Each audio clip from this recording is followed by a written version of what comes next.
Guys welcome to another vlog. So আজকে অষ্টমী আর আমি একদম রেডি সেডি হয়ে এখান থেকে ভিডিওটা শুরু করছি। তো চলো এখন মাঠে যাব। আর আজকে আমার লুকটা আমি পরে দেখাচ্ছি, আগে অঞ্জলিটা দিয়ে নিই, কারণ অলরেডি আমি লেট করে ফেলেছি অনেকটা। তো চলো চলো।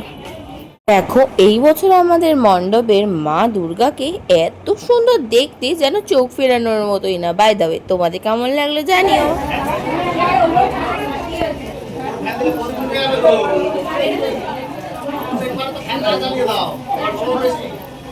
গরমে ঘেমে যাচ্ছি পুরো একদম।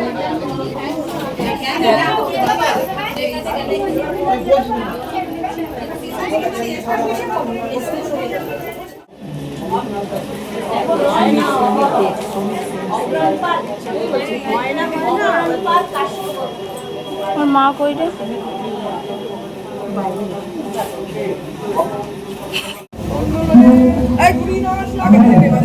হাত ধোয়া, ওই জল আছে। তো গাইস ফাইনালি অঞ্জলি দেওয়া কমপ্লিট। আমাদের পুরো ঘেমে গিয়েছি। আজকে লুকটা এটাই। আমাদের প্যান্ডেলটা ভালোই হয়েছিল বেশ। কেমন লাগছে? চলো চলো, তোমাদের সাথে একটা ইন্টারেস্টিং কথা শেয়ার করি। প্যান্ডেলের মণ্ডপ থেকে ওই যে একটা দোতলা বাড়ি দেখা যাচ্ছে না, হ্যাঁ হ্যাঁ, ওটাই আমার বাড়ি। সো একটা জিনিস দেখে ভীষণ ভালো লাগছে। যারা যারা এই প্যান্ডেলে এসেছে, ছবি তুলেছে, আমার বাড়ির ছবিটা সবার ফটোতে রয়েছে। মানে আমার বাড়িটা মনে হয় এবার সত্যি ফেমাস হয়ে যাবে। যাই হোক, যারা যারা এখনও আসোনি অবশ্যই চলে আসো আমাদের ক্লাবে। আমি বলে দিচ্ছি, ক্লাবের নাম হচ্ছে উদান সংঘ ক্লাব, একদম স্টেশনের পাশে। আর হ্যাঁ, এই বছরে আমাদের মণ্ডপের বিশেষ থিম হচ্ছে চলচ্চিত্রে সত্যজিৎ রায়। সো কারা কারা এখনো পর্যন্ত দেখে ফেলেছো এই মণ্ডপ, অবশ্যই কমেন্ট করে জানিও। যারা যারা আসলে জলদি চলে আসো। অঞ্জলি দেওয়ার পর না ভীষণ খিদে পেয়ে গেছিলো, তাই বাড়ি এসে কটা রিলস বানিয়েই খেতে বসে পড়েছি। সকালের মেনুতে ছিল লুচি, ছোলার ডাল আর আলু ভাজা। সত্যি বলতে আমি জানি না কেন আমার শাড়িটা একদম খুলতে ইচ্ছা করছে না, কিন্তু কিছু করার নেই, শাড়িটা খুলেই যেতে হবে। আর এখন অলরেডি 1:30 বাজে, আমার পুজো দেওয়া হয়ে গেছে প্রায় 11টার মধ্যে। ঠিক আছে, তো আমি এত সময় ভিডিও বানাচ্ছিলাম, অনেক ফটো তুলেছি, রিলস বানিয়েছি, ইভেন মানে অনেকের ছবি তুলে দিয়েছি। মানে আমাদের পাড়ায় সবাই বলে যে আমি খুব ভালো ছবি তুলি। ঠিক আছে, তো সবার ছবি তুলে দিয়েছি, কাকিমা জেঠিমা যারা ছিল, আমার মার কটা ভালো ফটো তুলে দিয়েছি। তো সবার ফটো তুলে দিয়ে প্রায় বাড়ি আসলাম 12:30 নাগাদ। এসে একটুখানি খেয়ে এখন ওপরে এসেছি, কিছু রিলস বানিয়েছি, আবার ভাবছি কিছু বানাবো রিলস। তো বানিয়ে তারপরে ফ্রেশ হয়ে, আর প্রচণ্ড ঘুম পাচ্ছে, ভাবছি একটু ঘুমিয়ে তারপরে যাব মাঠে আবার। আচ্ছা, আজকে লুকটা আমার কেমন লাগছে তোমাদের অবশ্যই কিন্তু আমাকে জানিও। আমার না ভীষণ পছন্দ হচ্ছে, সত্যি বলতে আমার শাড়ি খুলতেই ইচ্ছা করছে না। আর এই কানেরটা আমি কিনেছি, কি সুন্দর গাইস। তো চলো টাটা। এখন বাজে দুপুর 2:30, আবারও রেডি হয়ে গেছি। সো এখন যাচ্ছি আমাদের মাঠে, খাওয়া দাওয়ার অনুষ্ঠান আছে। তো সেখানে প্রত্যেক বছর আমি ভিডিওতে তোমাদের সাথে শেয়ার করি যে আমাদের মাঠে অষ্টমীর দিন খাওয়ায়। ঠিক আছে, তো সেখানে যাচ্ছি। আর এই দেখো রেডি হয়ে গেছি। তো চলো যাওয়া যাক। কি ফর্সা লাগছে কেন আমাকে, বাই দ্য ওয়ে চলো যাওয়া যাক। তোদেরকে তুলবো টাকা, তোরা একটু এরকম কেন করিস সব সময়? এমন টাকা। চলো, এবছর অষ্টমীর দিন মেনুতে কি কি ছিল সেটাই বলি। তো প্রথমে দিয়ে দিয়েছিল রাধা বল্লভী আর চানা মশলা, তারপর ছিল ভেজ বিরিয়ানি, আলুর দম, সাথে ছিল চাটনি আর পাঁপড়। আমার না ভেজ বিরিয়ানি খেতে বেশ ভালো লাগে। তোমরা কারা কারা খেয়েছো ভেজ বিরিয়ানি অবশ্যই জানিও। রাধা বল্লভী আর চানা মটর খাওয়া শেষ করে তারপর পাতে পড়লো গরম গরম ভেজ বিরিয়ানি, আর সাথে ছিল আলুর দম। উফ, দুপুরে খাওয়াটা না পুরো জমে গেছিল। জানো তো, প্রত্যেক বছরে কিন্তু অষ্টমীর দুপুরবেলা আমাদের ক্লাবের তরফ থেকে খাওয়ানো হয়। আর হ্যাঁ, নিরামিষই খাওয়ানো হয়, কারণ এই অষ্টমীর দিন বেশিরভাগ বাড়িতেই নিরামিষ হয়।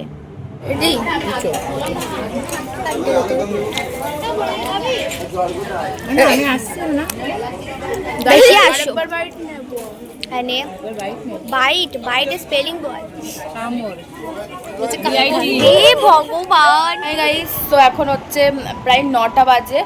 আমার তো শরীরটা প্রচণ্ড খারাপ, বেরোতামই না আজকে, যার জন্য আমি আজকে বেরোনোর প্ল্যানটা ক্যান্সেল করেছি। যাই না ভয়েস কতটা শুনতে পাচ্ছ, কারণ পাশে গান চলছে তার জন্য। তো যাই হোক, বান্ধবী ফোন করেছে যে তোদের পাড়ায় আসছি, তুই না আসলে হবে না, ভালো ভালো করে ফটো তুলে দিতে হবে। ঠিক আছে, বান্ধবীর আবদার। তো যাই হোক, মা বললো ঠিক আছে, যখন আমাদের পাড়ায় আসছে তাহলে চল যাই, গিয়ে মাঠে একটু বসি, আর ওরা আসলে একটু ফটো তুলিস। তো তার জন্য একটু রেডি হয়েছে। আজকে দেখো একটা 3 পিস পরেছে, বাট এখন ওড়নাটা পরিনি। ওড়নাটা এই কালারটা এত সুন্দর, দেখো ওড়নাটা মার কাছ থেকে গিয়ে পরবো। তো যাই হোক, চলো বেরোনো যাক। আর আজকে আমার লুকটা কেমন লাগছে অবশ্যই জানিও। ওখানে বসে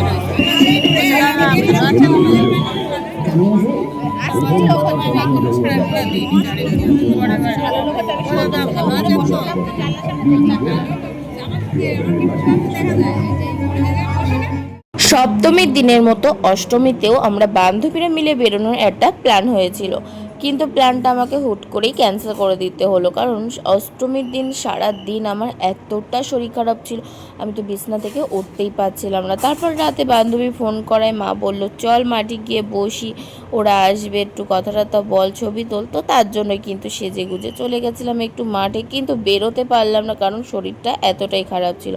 যাই হোক, তারপর বান্ধবীকে জিজ্ঞাসা করছিলাম আমাদের প্যান্ডেলটা ওর কেমন লেগেছে। আর বাই দা ওয়ে, ও নাকি আমাদের প্যান্ডেলে যে জীবন্ত ছিল ও নাকি সেগুলো দেখতেই পায়নি। মানে বুঝতে পারছো, আর দেখবেই বা কেমনে, ও তো ছেলে দেখতেই ব্যস্ত ছিল, তাই আর জীবন্ত কিছু দেখতেই পায়নি। সত্যি বলতে আগে আমাদের মাঠে কিন্তু অতটাও ভিড় হতো না, কিন্তু এই 2-3 বছর ধরে বেশ ভালো ভালো থিম করছে, যার জন্য কিন্তু প্রচুর পরিমাণে ভিড় হচ্ছে। বান্ধবী কেমন লেগেছে আমাদের প্যান্ডেল? বললি না তো। ভালো লেগেছে? মেনলি ব্যাপারটা হচ্ছে ও যে ভেতরে জীবন্ত রয়েছে সেটা দেখতেই পাইনি, ও ভেবেছে পুতুল, মানে বুঝতে। তো যাই হোক, চলো আমরা একটু ছবি তুলবো। ভাই আমার শরীর খারাপ ছিল, তোর জন্য শুধুমাত্র আমার আশা। আমি এরম বন্ধু 12 বছর, মানে অনেক বছর তপস্যা করলেও পাবো না এরকম। সিরিয়াসলি আমি ভিডিওর ইন্টারতেই বলেছি আমার শরীর খারাপ, আমি যেতাম না, শুধু তোর ছবি তুলে দেবো তার জন্য এসেছি। কেমন লাগছে আমাদেরকে কমেন্ট করো। রেডি।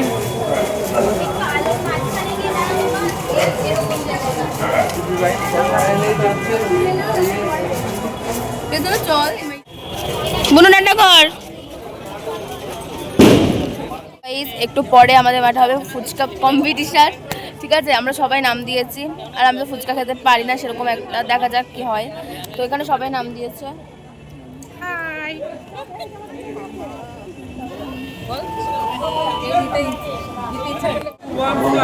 স্টার্ট হয়ে গেল, দারুণ।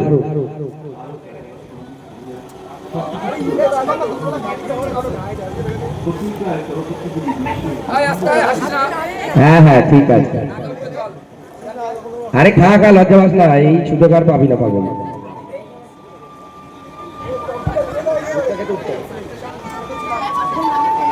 এরপরে নাম কি আছে? হাফ টাইম হয়ে গেছে। আমরা একটা হাইলি এক্সপেকটেশন রেখেছিলাম যে ও 50টা খেয়েই নেবে একবারে। এর পরের নামটা কি আছে রাজ?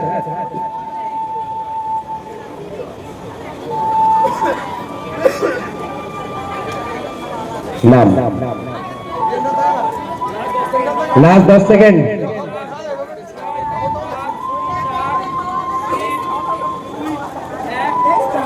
স্টপ।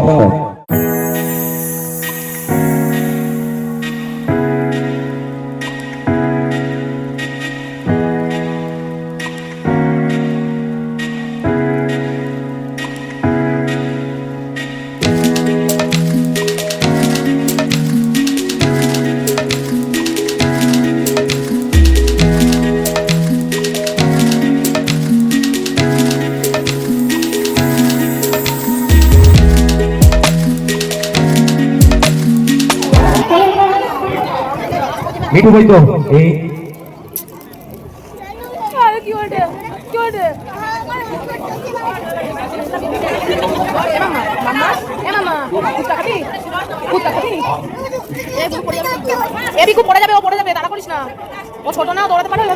নেক্সট কন্টেস্টেন্ট তুলিকা Bhattacharya, last half time.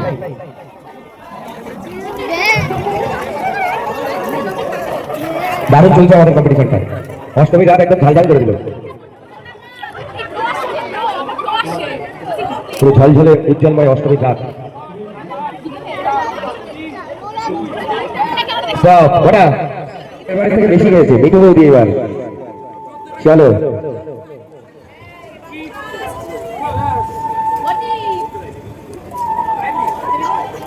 Mithu বৌদি ফুল রেডি, ফুল কনফিডেন্ট খেতাব গ্রহণের প্রতিযোগিতা। দারুণ দারুণ, হাফ টাইম ডান, 15 সেকেন্ড হয়ে গেছে, আর 15 সেকেন্ড।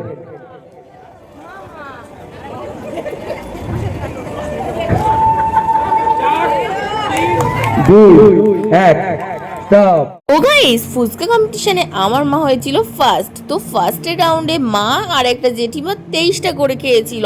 তো দুজনা যেহেতু ড্র হয়ে গেছে তার জন্য আবার সেকেন্ড রাউন্ড করা হয়েছিল। সেকেন্ড রাউন্ডে ওই কাকিমা খেয়েছিল 13টা আর মা খেয়ে নিয়েছিল 15টা, তাই মা হয়ে গেছিল ফার্স্ট।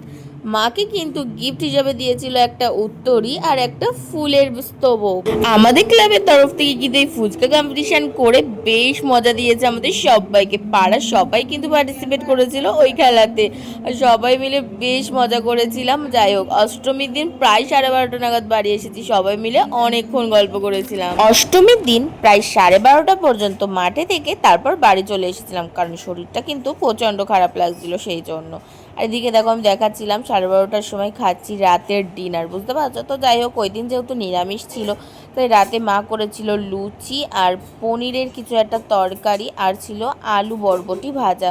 তো সেটা দিয়েই রাতের বেলা ডিনার সেরে নিলাম। বাই দ্য ওয়ে, দুর্গাপুজো তোমাদের এবছর কেমন কাটলো অবশ্যই জানো। আমার কিন্তু সেরকম একটা ভালো যাচ্ছে না। তো যাই হোক, আজকে ভিডিওটা এই পর্যন্ত। তোমাদের কেমন লাগলো ভিডিওটা অবশ্যই কমেন্ট করে জানিও, আর তাড়াতাড়ি সাবস্ক্রাইব করে দিও। তো দেখা হচ্ছে নেক্সট ভিডিওতে। টাটা।